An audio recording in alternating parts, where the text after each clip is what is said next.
देखो दोस्त, तुम्हारी हालत जो है ना वो किसी कटोरा लेके भीख मांगने वाली भिखारी से भी बदतर हो चुकी है और दिन ब दिन और ख़राब होती जाएगी।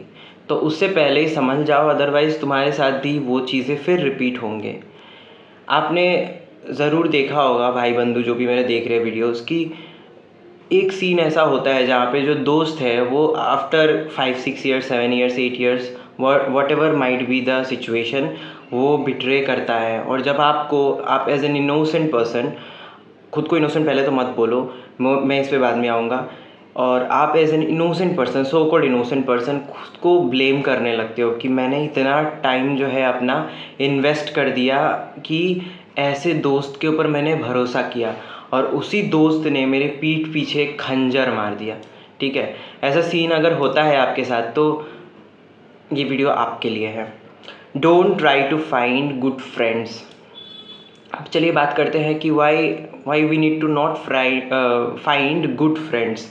क्योंकि गुड फ्रेंड बोल के कोई चीज़ होता नहीं है कि कोई मिल जाए, कोई टैग नहीं है किसी के ऊपर लगा हुआ कि गुड फ्रेंड है तो उसे हम खोजने जाएंगे एज ए मिशन और वो हमें मिल जाएगा।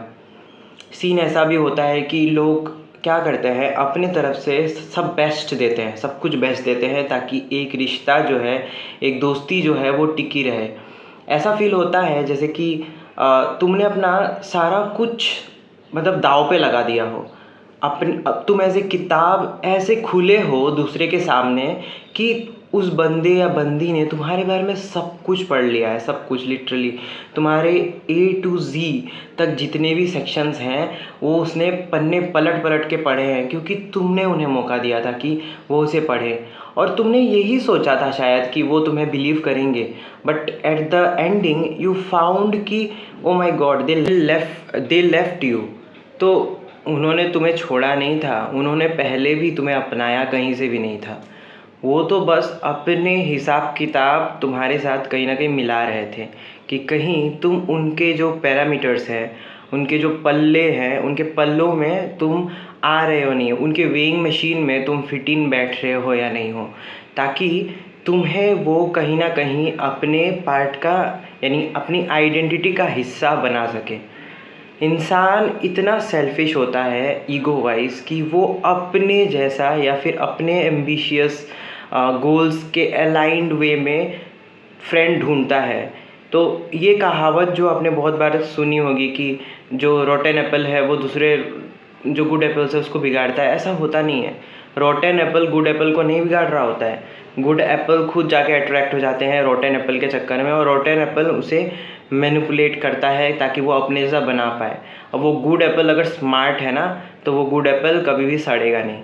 बट आप जैसे लोग या हम जैसे लोग क्या करते हैं, इतने बेवकूफ़ होते हैं कि हम अपने बारे में खुदगर्ज कभी होते ही नहीं है।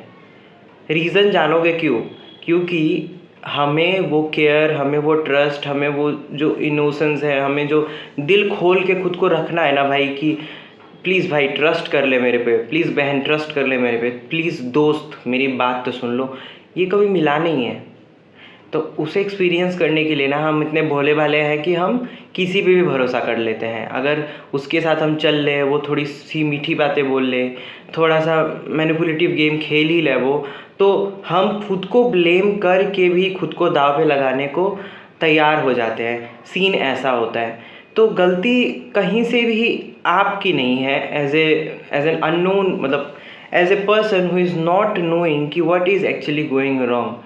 बट जैसे जैसे समय बीतेगा ना, समय इतना स्ट्रॉन्ग होता है, इतना स्ट्रॉन्ग होता है ना भाई, बिलीव करो कि वो सारा कुछ खेल जो है ना वो खोल के रखेगा, आपके सामने खोल के रखेगा। देखेंगे क्रिएटर्स जो है वो आके अपने बारे में बता रहे होते हैं यूट्यूब चैनल वगैरह पे या फिर कहीं भी इंस्टाग्राम रील्स एंड ऑल में कि मेरे साथ ये बुरा हुआ था। किस एज में बता रहे होते हैं, मैं बताता हूँ आपको। After 25, after 35, after 45, after 55, and जो मोस्ट इंटेलिजेंट लोग होते हैं ना वो 60 वाले एज के होते हैं। देखिएगा अराउंड 60-50 वाले एज के, क्योंकि उन्होंने दुनिया एक्सपीरियंस कर ली होती है कि वो दुनिया जैसी है। समय इतना प्रबल है, इतना स्ट्रॉन्ग है कि it will reveal each bit of that section which you always craved to know और to reveal, I mean to unveil. उसे आप बेनकाब करना चाहते थे एज ए रॉ पर्सन कि हाँ मैं अगर रॉ हूँ तो भाई तू भी रॉ रहे ना, तू बता ना तेरे दिल के अंदर क्या इशू है, क्या प्रॉब्लम है मेरे से, मैं उसे भी रिजॉल्व करने को तैयार हूँ। यही था ना आपके मन में कि मैं रिजॉल्व करूँगा लेकिन तुम मुझे थोड़ा सा केयर दे दो। ये केयर भीख मांगने के बराबर के अलावा और कुछ नहीं है। और आप हर बार उस चीज़ को कर रहे हो को उसने उसने एक बार आपका इंसल्ट करा, आप ही करके दाँत दिखाकर उसे आपने एक्सेप्ट कर लिया, या फिर आपने साइलेंट होकर सुन लिया।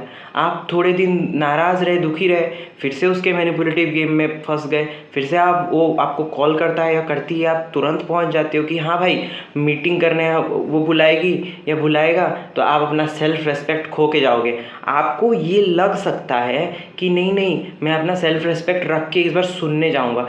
बात सुनने या सुनाने की नहीं है, आप इतने अंधे हो कि आपको अपना जो सीन है वो दिखता नहीं है कि वो पहले आपको अगर लात मार चुका है, जूता मार चुका है, तो वो सेकंड टाइम भी ये कसर नहीं छोड़ेगा। आज नहीं करे तो आफ्टर 5 ईयर्स 6 ईयर्स या may be 1 year with in वो आपका ये काम करेगा ही करेगा, ठीक है। और वो ना आपके मम्मी पापा नहीं हैं जो कि आप अगर नाराज़ हो तो वो मतलब मम्मी पापा फिर भी मना लेते हैं, लेकिन वो लोग आपको मनाने नहीं आने वाले। उनको आप बोलो अगर कि फ्रेंडशिप वैल्यूज़ को ऊपर रखो, ईगो को नीचे रखो अपने, वो नहीं कर पाएंगे। And that is the true sign of a false friendship. इस चीज़ को याद रखना कि ईगो जो है उनका इतना बड़ा है क्योंकि ईगो ही है जो उनको दूसरे इंसानों के तरफ ले जाता है कि वो दूसरे इंसानों को खींच के उन्हें अपने हिसाब से ढालें। ठीक है, समझ में आ रहा है ना। Ego isn't mean the bad ego. Ego का मतलब आइडेंटिटी होती है कि मेरी आइडेंटिटी अगर ऐसी है ABCD, तो मैं चाहूँगा कि अब दूसरे की आइडेंटिटी EFGH है ना, तो मैं EFGH से भी उसको ABCD करवा दूँ। जितना ना भी करवा पाऊँ मैं, तो उसमें से मैं उसका EFGH में से EFG तो एलिमिनेट कर ही दूँ, ताकि वो एम्प्टी रहे और हमेशा भीख मांगते रहे कि ABCD भर लो अपने अंदर।